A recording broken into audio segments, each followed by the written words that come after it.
नमस्कार साथियों, मेरे एक और ब्लॉग में आपका स्वागत है। एक शब्द है गलीज। कुछ लोग गलीच भी बोल देते हैं। गलीज यानी कि गंदा, गटर का, फिल्थी, डर्टी, यही मायने हैं इसके। और अरबी में भी गलीज एक शब्द है, जिसमें सिर्फ फर्क इतना है कि जा के नीचे नुक्ता लग जाता है। तो वो होता है भारी भरकम, हेल्दी, है ना, विशाल। तो इसी तरह से तगड़ा, है ना, हो गया। हुआ क्या था कि अरब में एक बार एक पहलवान की लड़ाई हुई किसी से, अखाड़े में। अखाड़े में लड़ाई हुई।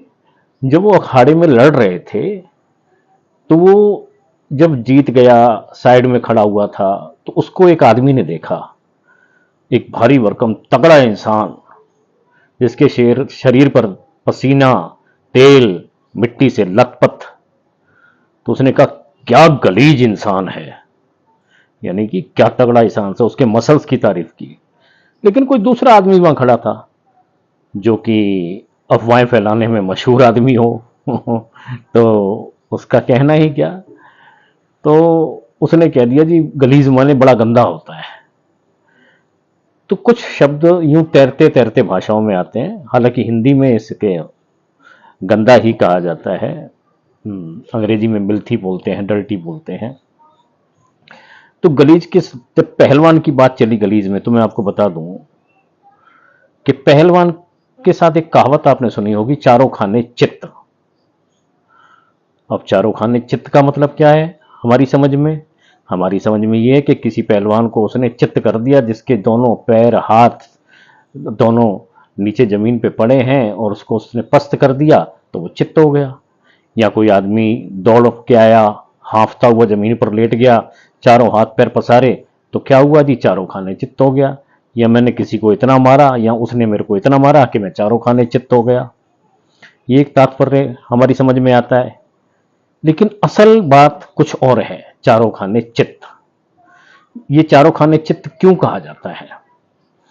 पुराने जमाने में जब अखाड़ा होता था तो एक साथ चार अखाड़े होते थे, वन बाई वन चार अखाड़े होते थे। तो उसको, सामने वाले पहलवान को चारों अखाड़ों में एक एक बार चित्त करना होता था, तभी वो असल पहलवान कहलाता था। तो जब वो चारों खानों में उसको हरा देता था, यानी कि चारों खाने जो बने हुए हैं उस अखाड़े के, तभी वो कहलाता था चारों खाने चित्त, सामने वाला, कि मैंने उसको जो हराया चारों खाने चित्त कर दिया। तो अब शायद आपको पता लगा होगा, ये नई चीज होगी निश्चित रूप से आपके लिए, कि चारों खाने चित्त क्यों कहा जाता है।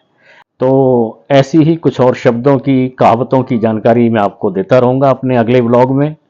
मेरे चैनल को सब्सक्राइब कीजिए, बेल आइकॉन दबाइए, जिससे कि मेरा नोटिफिकेशन आपको मिले जब भी नई वीडियो आए। और आप मेरा उत्साह बढ़ाएं मुझे लाइक करके, सब्सक्राइब करके।